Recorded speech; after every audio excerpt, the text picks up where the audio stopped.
replacing the screws. Got a couple screws here, here. Here are the brackets.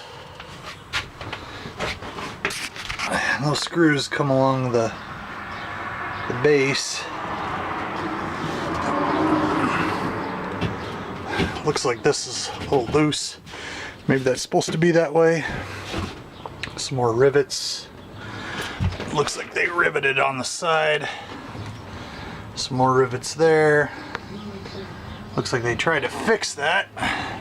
They use a finger jointed piece of wood, which is ridiculous, but it didn't hold. You can see the crack. But got my work cut out for me. More rivets. And then the other side, I'll have to do that as well. Fun, fun.